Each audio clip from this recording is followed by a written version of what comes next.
everyone walks their own path in life.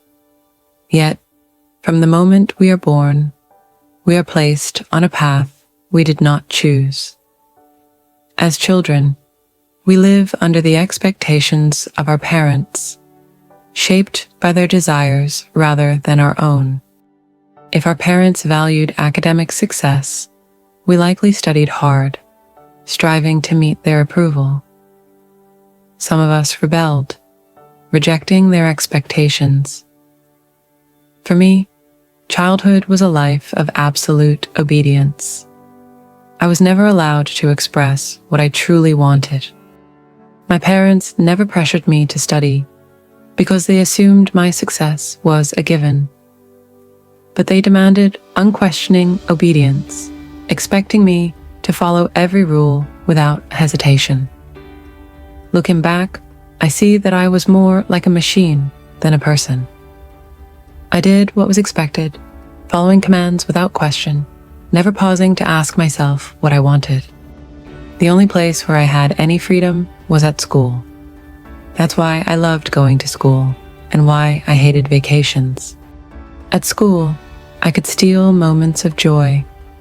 I could close my eyes for a few seconds during class, lie on the grass under the open sky, laugh with friends.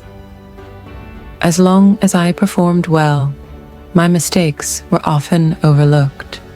But at home, the rules were strict, and breaking them led to punishment. To avoid conflict, I learned to anticipate my parents' moods and adjust my behavior accordingly. Even as a child, this exhausted me.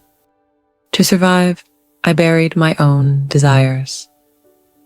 I carried a heavy sense of duty, believing it was my responsibility to meet my parents' expectations.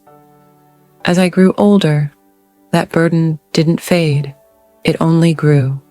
The weight of responsibility followed me into adulthood, into marriage, into family. I convinced myself that life was nothing more than an endless series of obligations.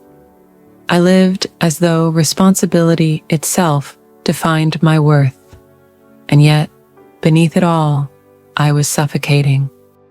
I avoided relationships because every connection felt like a debt. If someone helped me, I felt an unbearable obligation to repay them. Life was no longer an experience to be lived. It was a duty to be carried. I worked tirelessly, pushing myself to exhaustion, believing that this was what it meant to be responsible. And when I could no longer bear the weight, I withdrew. I craved solitude, not out of selfishness, but because, for once, I wanted to live without obligation. I rushed through work, not out of passion, but so I could steal moments of freedom for myself. Many people live this way, each carrying their own invisible burden. We call it responsibility, but in reality, it is fear.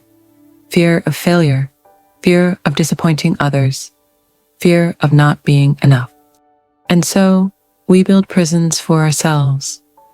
But what if we could step outside? What if we could let go of the belief that our worth is measured by how much responsibility we carry? What if, instead of living from obligation, we lived from love? When we release the concept of responsibility, we are not abandoning it, we are transforming it.